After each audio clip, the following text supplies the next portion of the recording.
Good day! So, yung isusolve naman natin ngayon is the problem 6-72. Determine the maximum live moment at C caused by the moving loads. So, we have the figure here, the figure of the problem.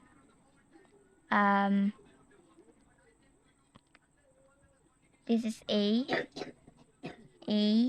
this is point C, and the B is over here.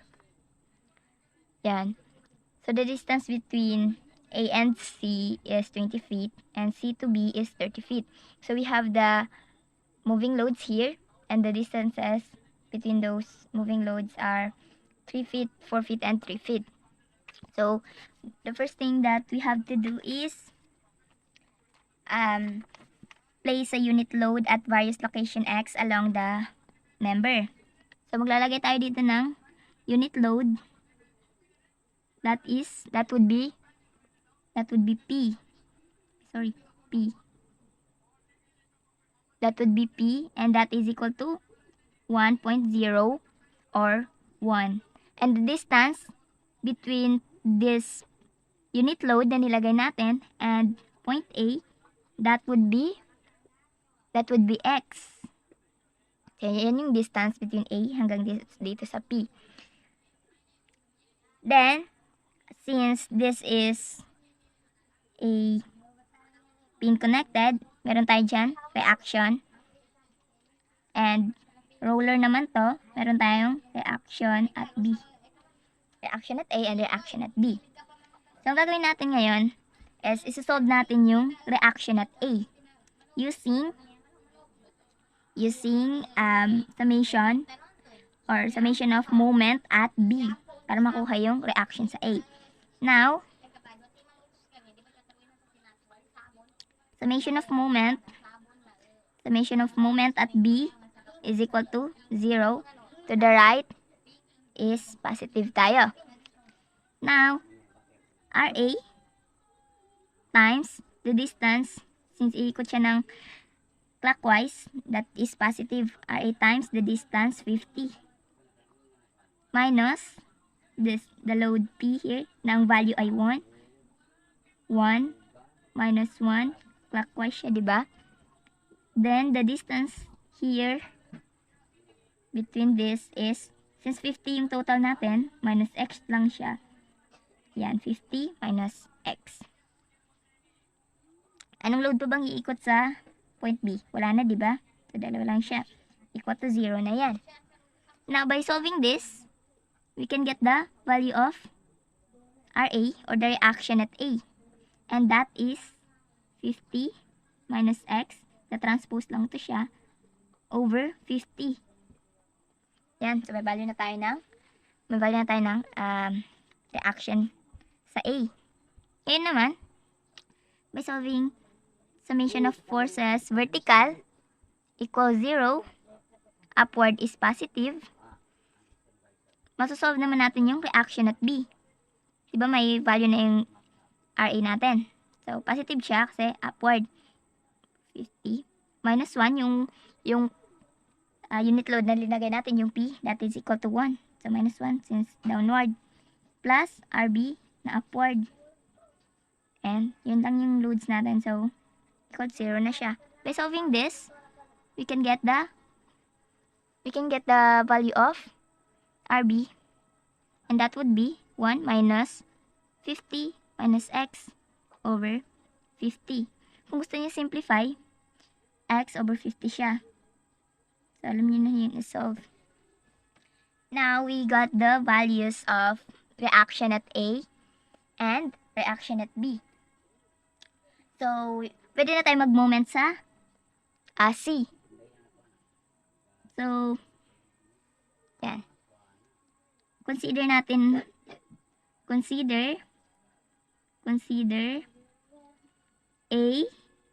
AC, remember AC, or from left. Yan. Draw natin yung figure. Ikakat natin siya here, since dito tayo magmo-moment. Draw natin yung figure. This is the point C. This is the A. And the distance between these two is 20 feet. So, magmo-moment tayo dyan. Yan, moment. Since kukunin natin yung moment at C. So, huwag natin kalimutan yung point unit load na P is equal to 1. And the distance between these two is the X. And we already got the value of RA, that is 50 minus X over 50. Now, to get the value of moment at C, that would be 50 minus X over 50 times the distance 20 feet. Ano pa bang load ang meron? Yung P. That would be 1 and minus 1 times the distance. So, ang total distance nito ay 20. But since may X dito, so minus X siya. So, 20 minus X. Now, let the X be equal to 0. I-substitute na lang natin siya. Sa X, yung 0, 50 minus 0 over 50 times the distance 20 minus 1 times 20 minus the value of X natin 0. Now, we can get the value of moment at C. And that is 0 feet. Now that we got it, let X be equal to 20 feet. So, una yung 0, now the 20 feet. By using this also, moment of C is equal to 50 minus X over 50 times 20 minus 1, 20 minus X. Yan. So, substitute na lang natin MC, yung 20, 50 minus 20 over 50 times the distance 20 minus 1 times 20 minus 20. So, obviously, this is 0. So, 1 times 0 is 0. So, ito na lang yung masasolve natin. Now, we will be having the value of moment at C, and that is 12 feet. 12 feet. We already have the values of moment at C when the X is equal to 0. Then, X is equal to 20. So, we got the values. Now, kanina, nag-place tayo ng unit load at between this number from A to C. So, the location is, the distance between A to this load is equal to X. Now naman, let's proceed to another page. Ngayon naman, maglalagay naman tayo ng point load dito. That is equal to, the P is equal to 1.0 or 1. And the distance between this from point A to this load is, that would be X again. Now, by this, we can solve the reactions. So, i-draw ko muna yung figure.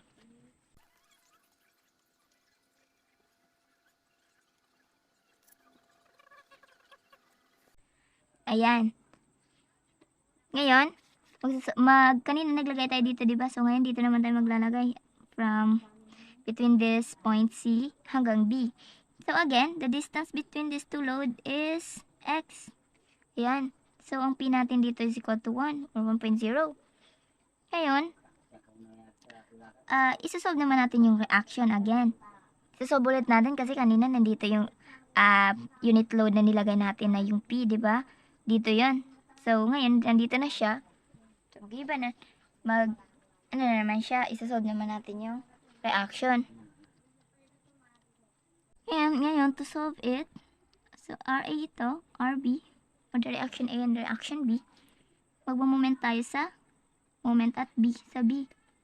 That will be equal to 0, to the right is positive pa rin tayo. RA times, ikot siya ng clockwise, RA times 50. RA times 50. Ngayon, ito naman siya is, iikot siya ng counterclockwise, minus 1 times, the distance is 50 minus x pa rin. 50 minus x. Yan. Ngayon, may load ba na ikot? Wala na. So, by solving this, we will be having the value of, we can get the value of RA. And that is 50 minus x over 50. So, as you can observe, same lang siya din sa kanina, no? Yan. Ngayon, by solving to get the value of RB is summation of forces, vertical lang siya. So, we can get the same reaction lang naman, or the RB here would also be equal to x over 50. So, we can try solving it. Just like kanina lang naman. Now, since dito naman tayo naglagay ng load, consider let x equal to 50 na naman. Ngayon. So, consider pa rin natin, consider AC, the member AC, or from left pa rin. Ayan. Ngayon, it means ikakat natin siya dito, no? Kasi magmo-moment tayo dito. Drawing the figure. Yan. This is C. Yan ang moment. Moment at C. So, ito yung distance dito, no? X. So, we all know that this is 20 feet. Ngayon, ang value ng RA natin is 50 minus x over 50. Ngayon, to solve natin, we can get the value of moment at C.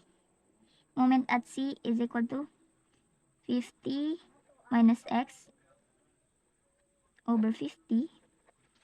And then yung distance, that would be 20.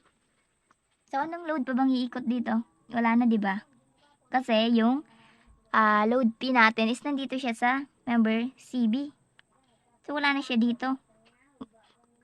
Kaya, hindi na siya ikot dito. Kasi yung kinonsider lang naman natin is yung AC. Now, since let x equal to 50, isa-substitute natin siya. 50 minus 50 over 50 times the distance 20. Ang makukuha nating value dito ng moment at C ay 0. You can solve it at the calculator. 0 feet. Ayan. So, may value na tayo. Kung ilalagay pa sa table, yung x natin, ang naging values natin is 0, 20, and 50 feet. Yan. At ang nakuha namang nating moment at C sa 0, nakuha natin kanina ay 0, diba? Dito yon. Ayan. Yung x natin dito is 0. Ang nakuha natin value ng moment at C ay 0. And then, nung x naman natin ay 50, ang nakuha nating value ng moment at C ay 12. So, lagay natin din dito. Ayan. Nakuha natin dun sa 20 feet ay 12, diba? Feet. And then, sa 50 naman ay 0. Ayan. May value na tayo ng x at ng moment at C. Pwede na tayo mag-draw ng influence line. Yan. This is roller. And the point C is here. 20 feet, 30 feet.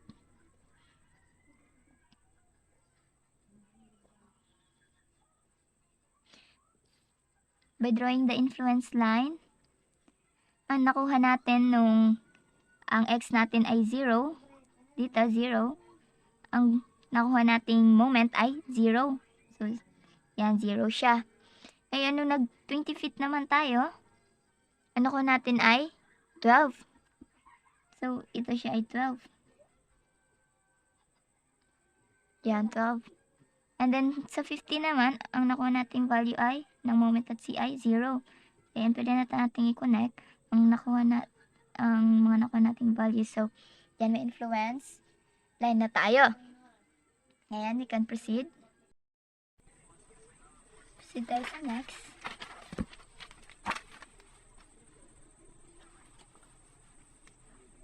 Yan. So, draw natin yung figure kanina na. Yung sa may influence line.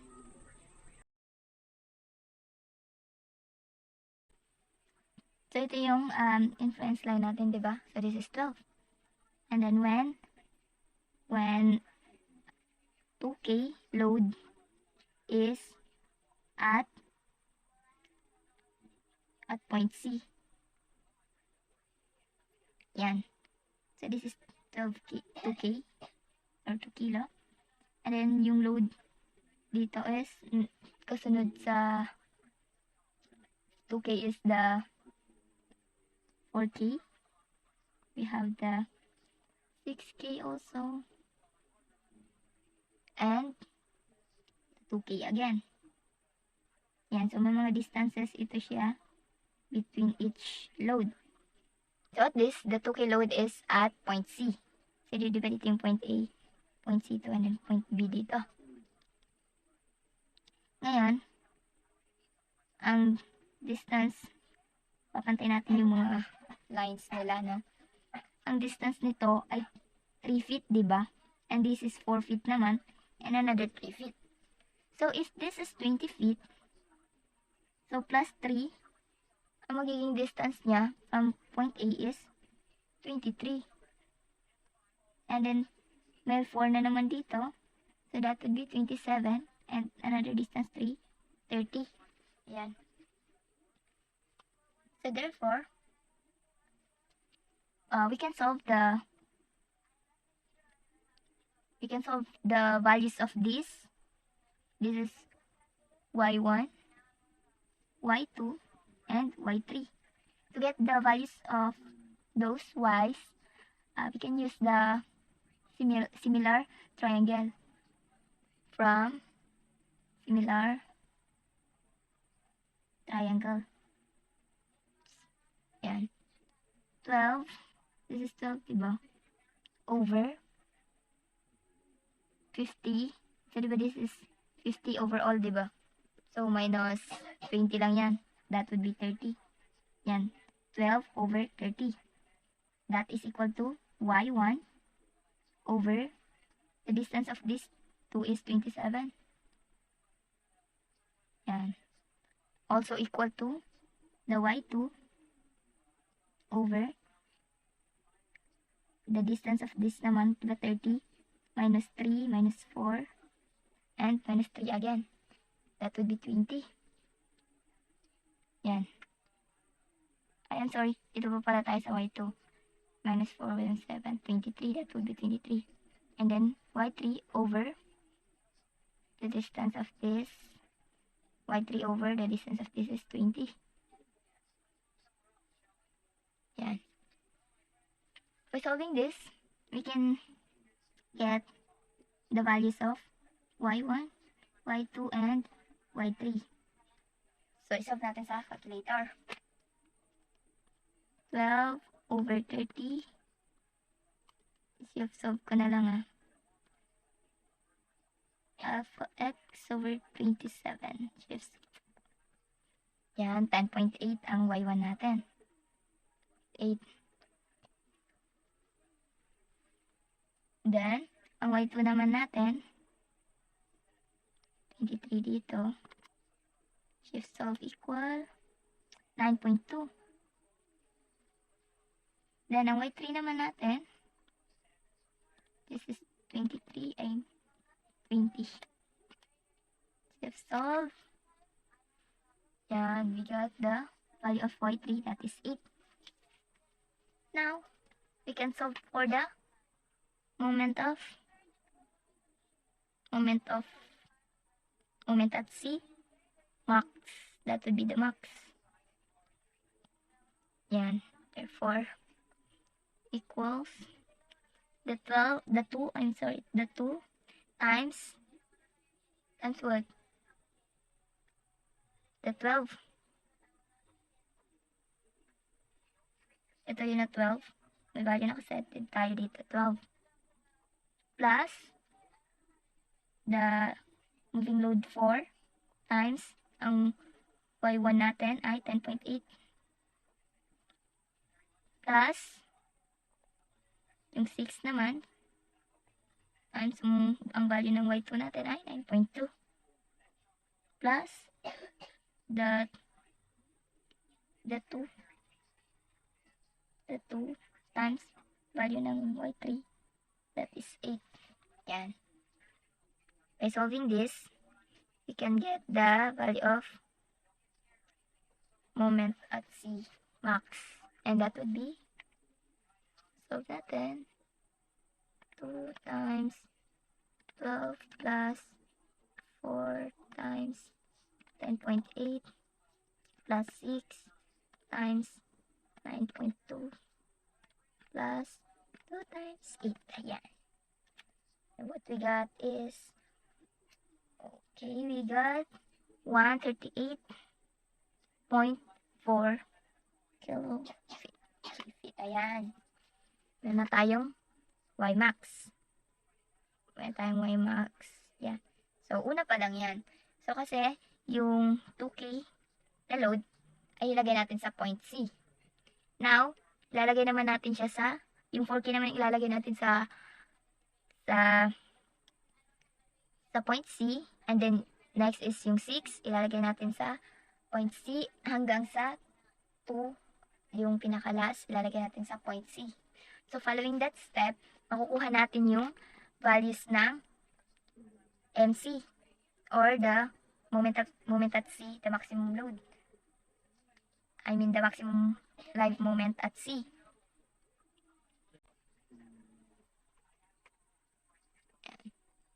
When 4K load is at C. Ganito ang mangyayari.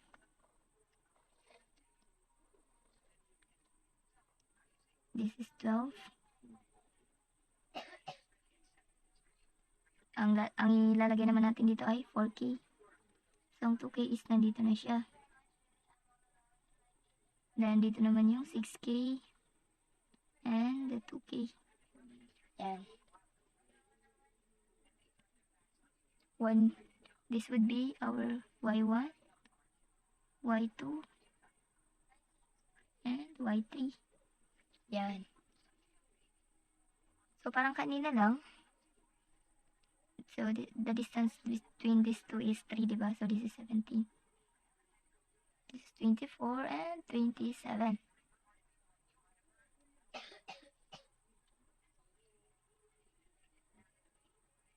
This is 50. Ngayon, from similar triangle,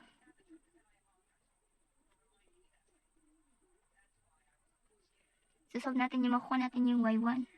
That would be 12 over 20, no? Equals y1 over 17. Yan.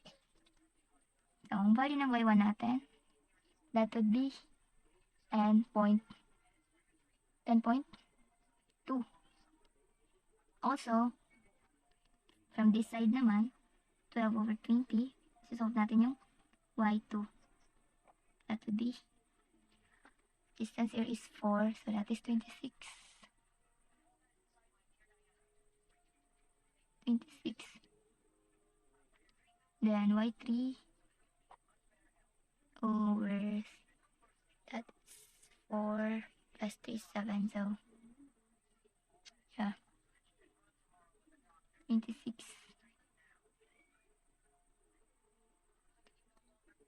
I mean 30 minus 3, minus 4 minus 3 is 7, so that's 23. Yan. By solving this, we can get the values of y2 and y3. And that is the y2 is 12. I'm sorry, this is 20.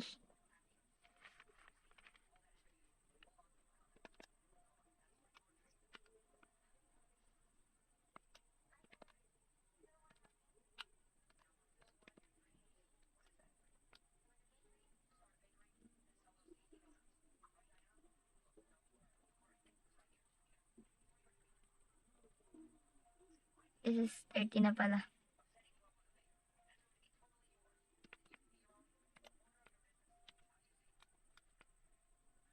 $10.4. Then, sorry, 30 na pala dito kasi ito yung ginamit natin na side na. Kanina kasi ito yung ginamit natin kaya 20 lang yung distance. And then sa for y2 and y3, ang ginamit natin ay ito na side. So, 30 ang distance niyan. Ang y3 naman natin ay 23 dito. That would be 9.2. Yan. So, using this, we can solve for the moment at C maximum live load. And that would be 2 times the y1, that is 10.2, plus the 4, ang y natin dyan ay 12, plus 6, ang y2 natin ay 10.4,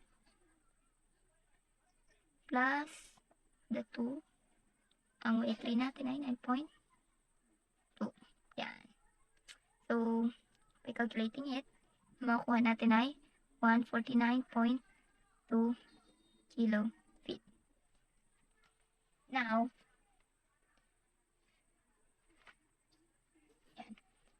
ang next na step is yung 6K na load ay ilalagay mo naman siya sa point C. Kagaya ng ginawa natin kanina dito. Diba? Nilagay natin yung load na 2 sa point C. Ito yung point C natin eh. And then, ngayon naman is nilagay natin yung 4 na load sa point C. Ngayon is ilalagay naman natin yung point na 6, load na 6 sa point C, and then ilalagay din natin yung load na 2 sa point C. And then, if isa-solve natin siya, we can get the value of moment at C, yung maximum. But then here, sa problem na to, solving this, we got the highest value of moment at C at this point na. Yan. So, nasolve na yung nilagay yung load 6 sa point C and then yung load 2 sa point C. But then, ang highest talaga is this. So, this would be the maximum. Therefore, our final answer is this. That's all. Thank you.